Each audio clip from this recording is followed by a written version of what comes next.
غزوہ بدر کبریٰ۔ رسول اللہ صلی اللہ علیہ وسلم کو پتہ چلا کہ ابو سفیان شام سے قریش کے ایک تجارتی قافلے کے ساتھ آ رہا ہے۔ آپ نے مسلمانوں کو رغبت دلائی، فرمایا قریش کا تجارتی قافلہ آ رہا ہے، اس میں ان کا کثیر تجارتی مال ہے، اسے روکنے کے لیے نکلو، شاید اللہ تعالیٰ تمہیں اس سے مال غنیمت عطا فرما دے۔ حضرت ابو ایوب انصاری رضی اللہ عنہ کی ایک روایت میں ہے، انہوں نے کہا جب ہم مدینہ میں تھے، رسول اللہ صلی اللہ علیہ وسلم نے فرمایا مجھے خبر دی گئی ہے کہ ابو سفیان کا تجارتی قافلہ آ رہا ہے، کیا خیال ہے کہ اس قافلے کی طرف نکلے، شاید اللہ تعالیٰ اسے ہمارے لیے غنیمت بنا دے۔ صحیح مسلم۔ حاشیہ: صحیح مسلم کی ایک روایت کے مطابق رسول اللہ صلی اللہ علیہ وسلم کو یہ خبر خاص اس غرض کے لیے بھیجے ہوئے آپ کو مخبر بصیصہ نے دی تھی۔ دیکھیے صحیح مسلم۔ محمد فواد عبدالباقی نے بصیصہ کے بارے میں حاشیے میں لکھا، قاضی کا کہنا ہے کہ تمام نسخوں میں اسی طرح ہے۔ انہوں نے مزید کہا کتب سیرت میں جو نام معروف ہے وہ بس ہے، اس کے والد کا نام عمر ہے، یہ بھی کہا جاتا ہے کہ یہ عمر کے بجائے بشر کے بیٹے تھے جن کا تعلق انصار کے قبیلے خزرج سے تھا، یہ بھی کہا جاتا ہے کہ یہ انصار کے حلیف تھے۔ میں امام نووی کہتا ہوں ہو سکتا ہے ایک لفظ نام اور دوسرا لقب ہو، میری رائے میں یہ عمر بھی بعید از قیاس نہیں کہ کسی کاتب کی طرف سے یہ نام غلط لکھا گیا ہو جس سے اس میں وہ عیب پیدا ہو گیا ہو جسے اصطلاح میں تصحیف کہتے ہیں۔ صحیح اور مرسل سند سے روایت کردہ بصیصہ کے حالات کے لیے ملاحظہ کیجیے، الاصابہ فی تمییز الصحابہ وغیرہ۔ حاشیہ مکمل ہوا۔ ہم نے کہا جی ٹھیک ہے، پھر آپ چلے اور ہم بھی آپ کے ساتھ نکل پڑے۔ رسول اللہ صلی اللہ علیہ وسلم سب لوگوں کو اپنے ساتھ لے کر نہیں گئے بلکہ فرمایا جس کی سواری تیار ہے وہ میرے ساتھ چلے۔ جن کی سواریاں اوالی میں تھی انہیں آپ نے وہاں سے سواریاں لانے کی اجازت نہیں دی۔ یہی وجہ تھی کہ اگر کوئی آپ کے ساتھ نہیں جا سکا تو آپ صلی اللہ علیہ وسلم نے اس پر ناراضگی کا اظہار نہیں کیا۔ آپ کے ساتھ جانے والوں کی تعداد 313 سے 319 تک تھی، ان میں 82 سے 86 تک مہاجرین تھے، 61 اوسی اور 170 خزرجی تھے۔ ان سب کے پاس کل 70 اونٹ اور صرف 2 گھوڑے تھے۔ انہی اونٹوں پر وہ باری باری سوار ہوتے رہے۔ حضرت ابو لبابہ اور حضرت علی بن ابی طالب رضی اللہ عنہما رسول اللہ صلی اللہ علیہ وسلم کے ساتھ سواری میں شریک تھے۔ جب آپ صلی اللہ علیہ وسلم کے پیدل چلنے کی باری آئی تو دونوں نے درخواست کی ہم آپ کی طرف سے بھی چلیں گے۔ آپ صلی اللہ علیہ وسلم نے فرمایا نہ تم مجھ سے زیادہ طاقتور ہو اور نہ میں ثواب سے بے نیاز ہوں۔ راستے میں جب روحا کے مقام پر پہنچے تو رسول اللہ صلی اللہ علیہ وسلم نے حضرت ابو لبابہ رضی اللہ عنہ کو مدینہ منورہ کا قائم مقام امیر بنا کر واپس بھیج دیا اور ان کی جگہ حضرت مرثد بن ابی مرثد رضی اللہ عنہ آپ کے سواری کے شریک بن گئے۔ لہذا ابن اسحاق اور امام احمد رحمہ اللہ کی روایت میں اختلاف نہیں رہتا۔ یاد رہے کہ آپ صلی اللہ علیہ وسلم اس سے پہلے عبداللہ بن ام مکتوم رضی اللہ عنہ کو نماز کا امام مقرر کر چکے تھے۔ ادھر ابو سفیان کو قافلے پر حملے کا خطرہ محسوس ہوا تو اس نے زمزم بن عمر غفاری کو مکہ کی طرف دوڑا دیا کہ قریش ہماری مدد کرے۔ زمزم بڑی تیزی سے مکہ پہنچا۔ مکہ پہنچتے ہی اس نے اپنے اونٹ کی ناک کاٹی، پالان الٹا، قمیص پھاڑی اور اونٹ پر کھڑے ہو کر چیخنا شروع کر دیا او قریشیو اپنا مشک بردار تجارتی قافلہ بچاؤ، ابو سفیان تمہارا مال لے کر آ رہا ہے۔ اس پر محمد صلی اللہ علیہ وسلم اور اس کے ساتھیوں نے حملہ کر دیا ہے، مجھے امید نہیں کہ تمہیں قافلہ مل سکے گا، مدد مدد۔ قریش اپنا تجارتی مال اور افراد بچانے کے لیے تیزی سے نکلے۔ انہوں نے سوچا کہ مسلمانوں سے ابھی دو ہاتھ ہو جائے تو اچھا ہے، تاکہ مسلمانوں کی قوت کچل دی جائے جو ان کی تجارتی کے لیے مسلسل خطرہ بن گئی ہے۔ ابو لہب کے علاوہ اہم سرداروں میں سے کوئی بھی پیچھے نہ رہا۔ اس نے اپنی جگہ عاص بن ہشام کو بھیج دیا، جس سے اس نے 4000 درہم لینے تھے۔ اس شرکت کے عوض اس نے عاص بن ہشام کے 4000 درہم معاف کر دیے۔ قریش کے قبائل میں سے بنو عدی کے سوا سب قبیلے اس جتھے میں شریک تھے۔ مکہ سے روانہ ہوتے وقت ان کی تعداد 1300 تھی۔ ان کے ساتھ 100 گھوڑے، 600 زرہے اور بہت زیادہ اونٹ تھے۔ ان کی قیادت ابو جہل کر رہا تھا۔ اچانک انہیں خطرہ محسوس ہوا، مبادا ان کی عدم موجودگی میں بنو بکر کوئی کارروائی کر دے، کیونکہ ان سے ان کی دشمنی چل رہی تھی۔ قریب تھا کہ یہ سوچ کر وہ روانگی کے ارادے سے باز آ جاتے، مگر ابلیس سراقہ بن مالک مدلجی، جو بنو کنانہ کے سردار تھے، کی شکل اختیار کر کے آ گیا اور کہنے لگا، میں ذمہ دار ہوں، تمہاری عدم موجودگی میں بنو کنانہ کوئی مخالفانہ کارروائی نہیں کریں گے۔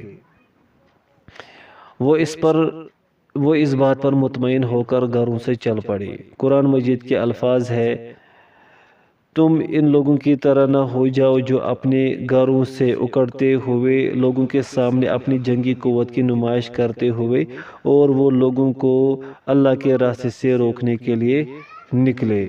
سورۃ الانفال۔ زمزم بن عمر کی آمد سے 3 دن پہلے حضرت عاتقہ بنت عبدالمطلب نے خواب دیکھا۔ وہ فرماتی ہے، میں نے دیکھا کہ ایک آدمی اپنے اونٹ پر سوار آیا۔ ابتح میں کھڑے ہو کر اس نے اعلان کیا، او بدر والو، 3 دن کے اندر اندر اپنی ہلاکت گاہوں میں پہنچ جاؤ۔ پھر اس شخص نے ایک پتھر اٹھایا اور پہاڑ کی چوٹی سے نیچے پھینک دیا۔ وہ گرتے گرتے ریزہ ریزہ ہو گیا اور ہر گھر اور عمارت میں اس کے ذرات پہنچ گئے۔ جب یہ خواب مشہور ہوا تو ابو جہل حضرت عباس سے کہنے لگا، اچھا اب تو تمہاری عورتیں بھی نبی بننے لگی ہیں۔ حضرت عباس کو طیش آیا، قریب تھا کہ آپس میں تو میں ہوتی کہ ادھر سے زمزم آ گیا اور اس نے اعلان شروع کر دیا۔ ابو جہل ادھر مشغول ہو گیا اور پھر سب اکٹھے ہو کر خوب تیاری کے ساتھ بدر کی طرف چل دیے۔ وہاں اللہ تعالیٰ نے حضرت عاتقہ کا خواب 100% سچا کر دکھایا۔ دوسری طرف ابو سفیان مسلمانوں کی جانب سے بار بار پیش آنے والے خطرات کے باعث خوب چوکنا تھا۔ اس لیے جب وہ بدر کے قریب پہنچا تو مجدی بن عمر سے ملا اور اس سے اسلامی لشکر کے بارے میں پوچھنے لگا۔ مجدی نے اسے بتایا کہ میں نے 2 سوار دیکھے ہیں جنہوں نے ٹیلے کے پاس اپنے اونٹ بٹھائے، اپنے مشکیزیں پانی سے بھری اور چلے گئے۔ ابو سفیان فوراً اونٹوں کے بیٹھنے کی جگہ پہنچا اور ان کی مینگنیاں اٹھا کر توڑے۔ فوراً پہچان گیا کہ یہ مدینہ کا چارہ ہے۔ اس نے فوری طور پر قافلے کا راستہ بدل دیا، بدر کی بائیں طرف سے گزرنے والے معروف راستے کو چھوڑ کر مغربی جانب ساحلی راستہ اختیار کیا۔ یوں قافلہ خطرے کی حدود سے نکل گیا۔ ابو سفیان نے فوری طور پر قریشی لشکر کو نیا پیغام بھیجا کہ ہم بچ کر نکل آئے ہیں، لہذا تم واپس مکہ پہنچ جاؤ۔ اس وقت قریشی لشکر جوفہ کے میدان میں پہنچ چکا تھا۔ یہ پیغام سنکر لشکر نے واپسی کا ارادہ کر لیا، مگر ابو جہل آڑے آ گیا، کہنے لگا اللہ کی قسم ہم ہرگز واپس نہیں جائیں گے۔ بدر کے میدان میں پہنچ کر 3 دن ٹھہریں گے، اونٹ ذبح کریں گے، موج مستی کریں گے، شراب پیئیں گے، لونڈیاں ہماری شان میں قصیدے پڑھیں گی، سارے عرب میں ہمارا ڈنکا بجے گا، انہیں ہماری لشکر کشی اور عظیم الشان اجتماع کا پتہ چلے گا تو ہمیشہ کے لیے ہماری دھاک بیٹھ جائے گی اور لوگ ہم سے ڈرنے لگیں گے، اس لیے بدستور چلتے رہو۔ لشکر اس کے برے میں آ گیا، لیکن اخنس بن شریک نہ مانا اور اپنی قوم بنو زہرہ کو لے کر واپس چلا گیا۔ جب وہ آپس میں مشورہ اور بات چیت کر رہے تھے تو قریش نے بنو ہاشم کو طعنہ دیا کہ تمہاری نیک خواہشات محمد کے ساتھ ہے۔ اس غصے میں طالب بن ابی طالب بھی واپس لوٹ گیا۔ باقی لشکر چلتا رہا حتیٰ کہ وہ بدر کے قریب ایک ٹیلے کے پیچھے فروکش ہوئے جو وادی بدر کے حدود میں آخری کنارے پر واقع تھا۔ رسول اللہ صلی اللہ علیہ وسلم کو صورتحال کا پتہ چلا تو آپ صلی اللہ علیہ وسلم نے صحابہ کرام سے مشورہ کیا۔ کچھ حضرات متذبذب تھے کہ ابھی ہماری جنگی تیاری مکمل نہیں، وہ در حقیقت اس غیر متوقع جنگ کے لیے تیار نہ تھے، اس لیے انہوں نے اپنا نقطہ نظر رسول اللہ صلی اللہ علیہ وسلم کے گوش گزار کر دیا۔ ان کے بارے میں اللہ تعالیٰ نے یہ آیت نازل فرمائی۔ ترجمہ: جیسے بدر کے موقع پر آپ کے رب نے آپ کو آپ کے گھر مدینہ سے حق بہترین تدبیر کے ساتھ نکالا تھا، اور بے شک اس وقت مومنوں کا ایک گروہ اس نکلنے کو ناپسند کرتا تھا، وہ آپ سے حق کے معاملے میں اس کے واضح ہو جانے کے بعد جھگڑتے تھے، گویا وہ موت کی طرف ہانکے جا رہے ہیں اور وہ اسے دیکھ رہے ہیں۔ اور جب اللہ تم سے 2 گروہوں میں سے ایک کا وعدہ کر رہا تھا کہ یقیناً وہ تمہارے لیے ہے، اور تم چاہتے تھے کہ جو کیل کانٹے والا نہیں تجارتی قافلہ وہی تمہیں ملے، اور اللہ چاہتا تھا کہ وہ حق کو اپنی باتوں کے ساتھ ثابت کر دکھائے اور کافروں کی جڑ کاٹ دے۔ سورۃ الانفال۔ مہاجرین کے قائدین نے بالاتفاق دشمنوں کے لشکر کا مقابلہ کرنے کی تائید کی۔ ان میں حضرت ابوبکر، عمر اور مقداد بن اسود رضی اللہ عنہم نمایاں تھے۔ مقداد کہنے لگے اللہ کے رسول، میں حضرت ابوبکر، عمر اور مقداد بن اسود رضی اللہ عنہم نمایاں تھے۔ مقداد کہنے لگے اللہ کے رسول، اللہ تعالیٰ آپ کو جو سجھائے اسی طرف چل پڑے، ہم ہر حال میں آپ کے ساتھ ہیں، اور تمہارا رب جائے اور لڑو، ہم تو یہاں بیٹھے ہیں، بلکہ ہم کہتے ہیں آپ اور آپ کا رب کریم چلے، ہم آپ کے ساتھ جائیں گے اور ڈٹ کر لڑیں گے۔ قسم اس ذات کی جس نے آپ کو سچا نبی بنایا، اگر آپ ہمیں برق گماد کی طرف لے چلے تو ہم راستے کی ہر رکاوٹ توڑ کر آپ کے ساتھ وہاں پہنچیں گے۔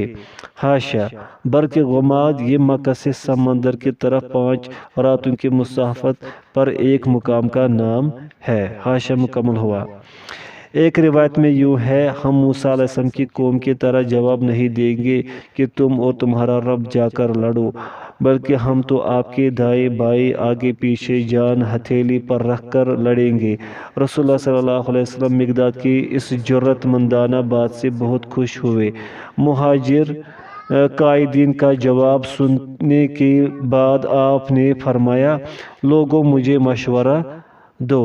آپ صلی اللہ علیہ وسلم کا مقصد یہ تھا کہ انصار قائدین کا موقع بھی سنے، کیونکہ آپ کے لشکر کا اکثر حصہ انہی پر مشتمل تھا۔ بیعت عقبہ کی روح سے انصار اس بات کے پابند نہیں تھے کہ مدینہ منورہ سے باہر رسول اللہ صلی اللہ علیہ وسلم کا ساتھ دے اور مخالفین سے جنگ کرے۔ حضرت سعد بن معاذ رضی اللہ عنہ آپ کا مقصد بھانپ گئے، وہی انصار کے علم بردار تھے۔ وہ اٹھے اور یوں گویا ہوئے، اللہ کے رسول یوں محسوس ہوتا ہے کہ آپ کا اشارہ ہماری طرف ہے۔ آپ نے فرمایا بالکل۔ انہوں نے کہا ہم آپ پر پختہ ایمان لا چکے ہیں اور دل و جان سے آپ کی تصدیق کر چکے ہیں۔ ہم اعلانیہ گواہی دے چکے ہیں کہ آپ کا ہر فرمان برحق اور سچا ہے، اور سمع اور اطاعت کے سلسلے میں آپ کو ہر قسم کے عہد و میثاق دے چکے ہیں۔ لہٰذا اے اللہ کے رسول، آپ جو چاہتے ہیں کر گزرے۔ قسم اس ذات کی جس نے آپ کو سچا نبی بنا کر بھیجا ہے، اگر آپ ہمیں اپنے ساتھ لے جا کر سمندر میں بھی اتریں گے تو ہم آپ کے ساتھ اس میں کود پڑیں گے، ہم میں سے ایک آدمی بھی پیچھے نہیں رہے گا۔ اگر آپ ہمیں کل دشمن کے مقابلے میں جھونک دے تو ہم ہرگز دریغ نہیں کریں گے۔ ہم جنگ میں ثابت قدم رہنے اور ڈٹ کر لڑنے والے لوگ ہیں۔ امید ہے اللہ تعالیٰ آپ کو ہمارے ایسے کارنامے دکھائے گا کہ آپ کی آنکھیں ٹھنڈی ہو جائے گی، لہٰذا اللہ کا نام لے کر چل پڑے۔ رسول اللہ صلی اللہ علیہ وسلم حضرت سعد کی یہ بات سن کر بے حد خوش ہوئے۔ آپ صلی اللہ علیہ وسلم کا چہرہ کھل اٹھا اور آپ نے فرمایا چلو اور خوش ہو جاؤ، یقیناً اللہ تعالیٰ نے مجھ سے دونوں میں سے ایک گروہ پر فتح کا وعدہ کر رکھا ہے۔ اللہ کی قسم مجھے تو اب بھی دشمنوں کی ہلاکت گاہیں نظر آ رہی ہیں۔ رسول اللہ صلی اللہ علیہ وسلم نے عمیر بن ابی وقاص کو ان کی صغر سنی 16 سال کی بنا پر واپس جانے کا حکم دیا تو وہ رونے لگے، حتیٰ کہ آپ انہیں اجازت دینے پر مجبور ہو گئے۔ یہ بدر کے دن اللہ تعالیٰ کے راستے میں شہید ہو گئے۔ راستے میں ہرہ و برہ۔ حاشیہ: ہرہ و برہ مدینہ سے تقریباً 4 میل پر ایک جگہ کا نام ہے۔ ہرہ و برہ کے پاس آپ کو ایک مشرک آدمی ملا جو اپنی دلیری کی وجہ سے مشہور تھا۔ اس کا ارادہ تھا کہ آپ صلی اللہ علیہ وسلم کے ساتھ مل کر قریش سے لڑے۔ رسول اللہ صلی اللہ علیہ وسلم نے اسے جواب دیا، واپس چلے جاؤ، میں کسی مشرک سے مدد حاصل نہیں کروں گا۔ پھر وہ دوبارہ شجرہ کے مقام پر آپ صلی اللہ علیہ وسلم سے ملا، پھر تیسری دفعہ بیدہ کے مقام پر ملا۔ رسول اللہ صلی اللہ علیہ وسلم ہر دفعہ اسے وہی بات کہتے تھے جو آپ نے پہلی دفعہ کہی تھی۔ آخر کار اس نے اسلام قبول کر لیا تو آپ صلی اللہ علیہ وسلم نے اس کی پیشکش قبول کر لی۔ جب آپ صفرا کے مقام پر پہنچے تو آپ نے بس بن جوہنی اور عدی بن عمر ابو زغبہ جوہنی کو بدر کی طرف بھیجا کہ وہ خفیہ طریقے سے ابو سفیان اور اس کے قافلے کے بارے میں معلومات حاصل کرے۔ روایت میں ہے کہ آپ صلی اللہ علیہ وسلم خود اور ابو بکر رضی اللہ عنہ اس مقصد کے لیے نکلے۔ ایک بوڑھے آدمی سے ملے، اس سے قریش کے لشکر کے بارے میں پوچھا۔ اس نے شرط لگائی کہ تمہیں بتانا ہوگا کہ تم کس قبیلے سے ہو۔ انہوں نے فرمایا ٹھیک ہے، لیکن تم پہلے لشکر کے بارے میں بتاؤ۔ وہ کہنے لگا، مجھے یہ پتہ چلا ہے کہ محمد اور ان کے ساتھی فلاں فلاں دن مدینے سے چلے ہیں۔ اگر مجھے خبر دینے والے نے سچ بتایا ہے تو وہ آج فلاں جگہ پر ہوں گے۔ فی الواقع یہ وہی جگہ تھی جہاں اس وقت اسلامی لشکر موجود تھا، اور اگر قریش کے لشکر کے بارے میں مجھے بتانے والے نے صحیح بتایا ہے تو وہ اس وقت فلاں جگہ پر ہوں گے۔ واقعی یہ وہی جگہ تھی جہاں اس وقت قریش کا لشکر موجود تھا۔ جب اس نے اپنی بات ختم کی تو کہنے لگا، اب بتاؤ تمہارا تعلق کس سے ہے؟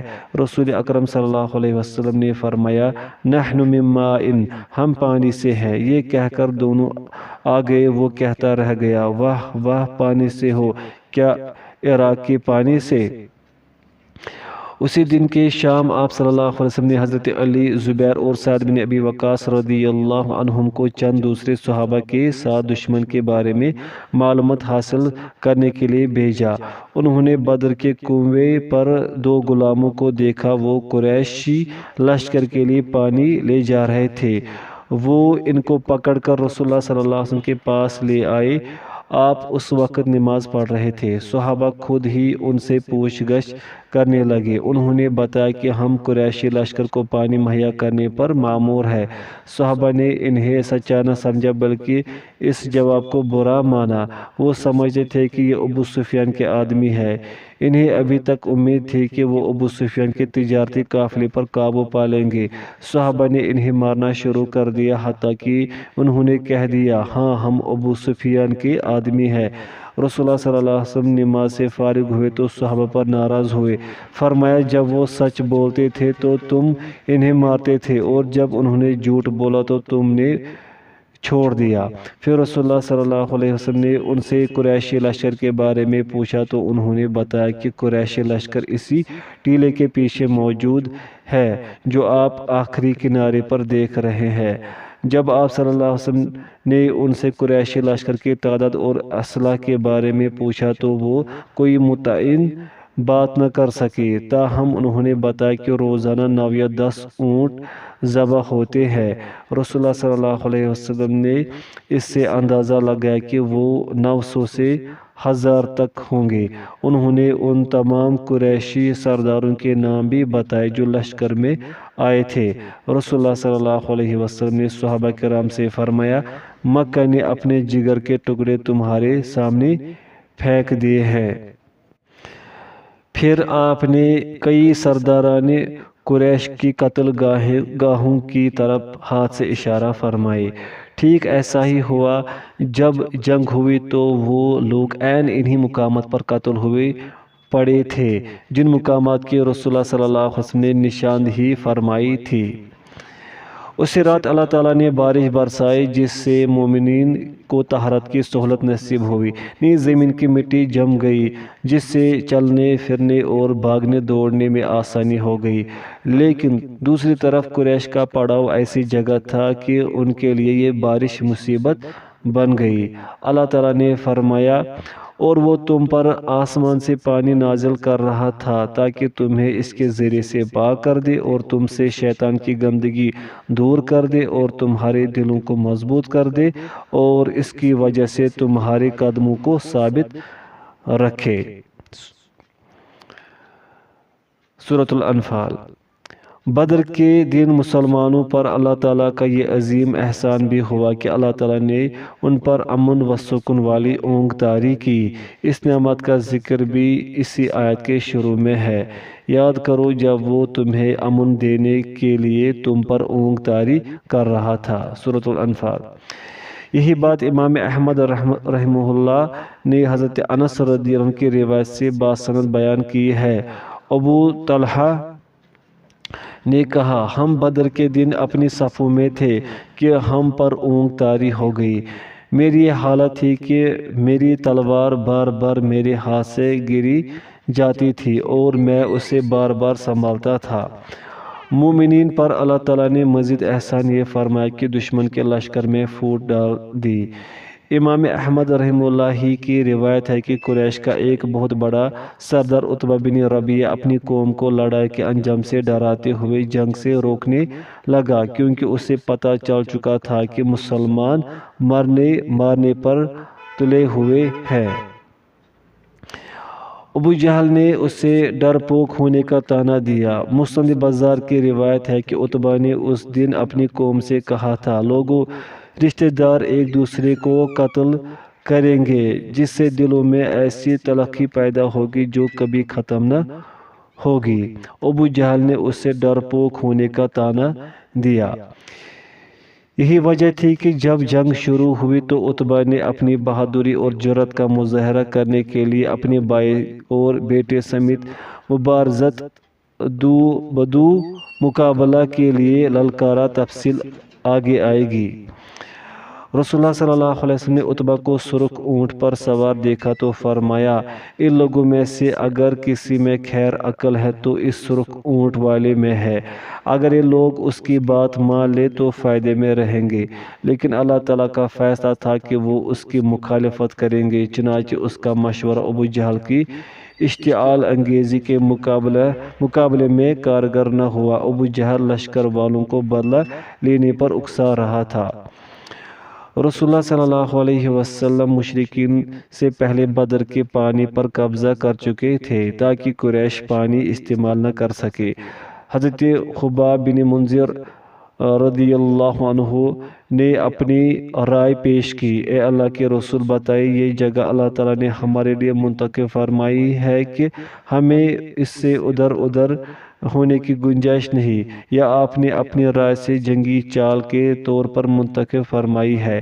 آپ نے فرمایا نہیں، بلکہ یہ تو میری اپنی رائے اور جنگی چال ہے۔ خباب کہنے لگے، اللہ کے رسول پھر یہ مناسب جگہ نہیں، آپ لشکر کے لیے آگے چلے اور قریشی لشکر کے قریب ترین پانی پر پڑاؤ کرے، پھر ہم باقی تمام کنوؤں میں مٹی ڈال کر انہیں بند کر دے اور اپنے پانی پر حوض بنا کر اسے بھر لے۔ اس طرح دشمنوں سے لڑتے وقت ہمیں وافر پانی ملے گا اور قریش پانی کو ترسیں گے۔ رسول اللہ صلی اللہ علیہ وسلم نے فرمایا، تم نے نہایت عقل مندی سے مشورہ دیا ہے۔ پھر آپ نے اس کے مشورے پر عمل فرمایا۔ جب مسلمان اپنا پڑاؤ ڈال چکے تو حضرت سعد بن معاذ رضی اللہ عنہ نے تجویز پیش کی، اے اللہ کے نبی، ہم آپ کے لیے ایک چھپر نہ بنا دیں، آپ اس میں تشریف فرما ہو، ہم آپ صلی اللہ علیہ وسلم کے پاس تیز ترین سواریاں تیار رکھیں گے، پھر ہم دشمن پر ٹوٹ پڑیں گے۔ اگر اللہ تعالیٰ نے ہمیں دشمن پر غلبہ عطا فرمایا تو بہت اچھی بات ہوگی، لیکن اگر خدا نخواست دوسری بات ہو گئی تو آپ اپنی سواریوں پر بیٹھ کر مدینہ پہنچ جائے، وہاں ہماری قوم کے بہت سے افراد ہیں جو یہاں نہیں آ سکے، ان کے دلوں میں آپ کی محبت ہم سے کسی طرح کم نہیں، اگر انہیں ذرہ بھر بھی خدشہ ہوتا کہ آپ کو جنگ کرنا پڑے گی تو وہ ہرگز پیچھے نہ رہتے، اللہ تعالیٰ ان کے مدد سے آپ کو محفوظ رکھے گا، وہ دل و جان سے آپ کا ساتھ دیں گے اور آپ کے ساتھ مل کر ڈٹ کر جہاد کریں گے۔ رسول اللہ صلی اللہ علیہ وسلم نے اس تجویز کو منظور کر لیا۔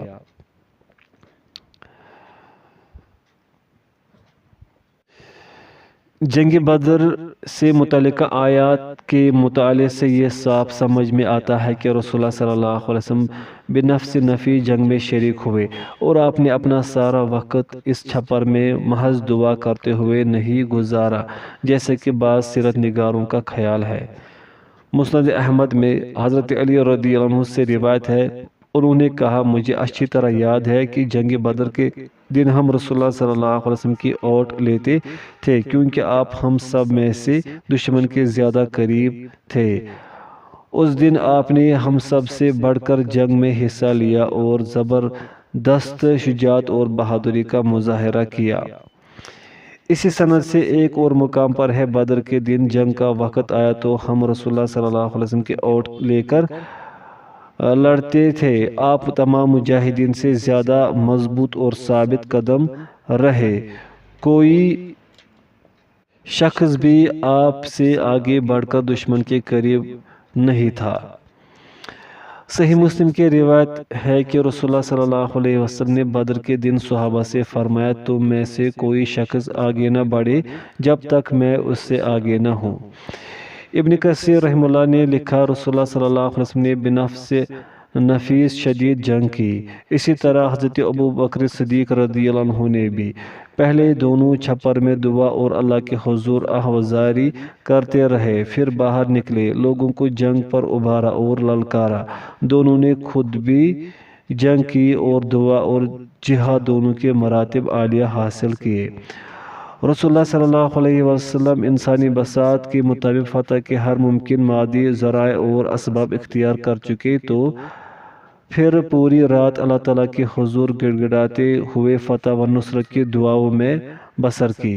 صحیح مسلم کی روایت میں آپ صلی اللہ علیہ وسلم کی دعا کے چند الفاظ بھی آئے ہیں، اے اللہ وہ وعدہ پورا فرما جو تو نے مجھ سے کر رکھا ہے، اے اللہ جس فتح کی تو نے خوشخبری دے رکھی ہے آج عطا فرما، اے اللہ اگر آج یہ مٹھی بھر مسلمان ختم ہو گئے تو روئی زمین پر تیری عبادت کبھی نہیں ہوگی۔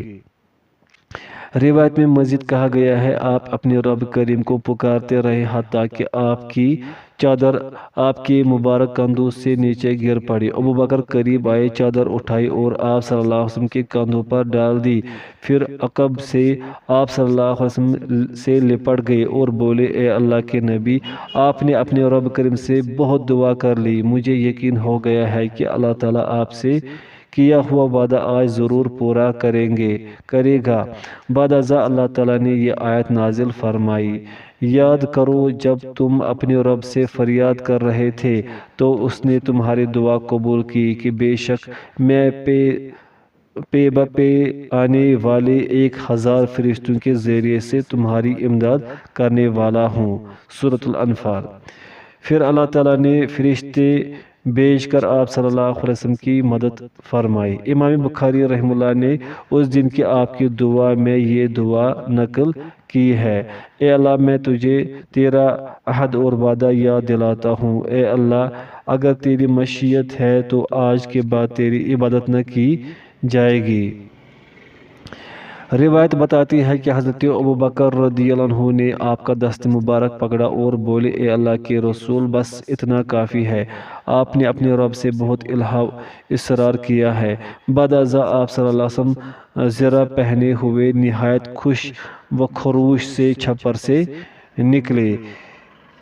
اس وقت آپ صلی اللہ علیہ وسلم یہ آیت تلاوت فرما رہے تھے، سَيُهْزَمُ الْجَمْعُ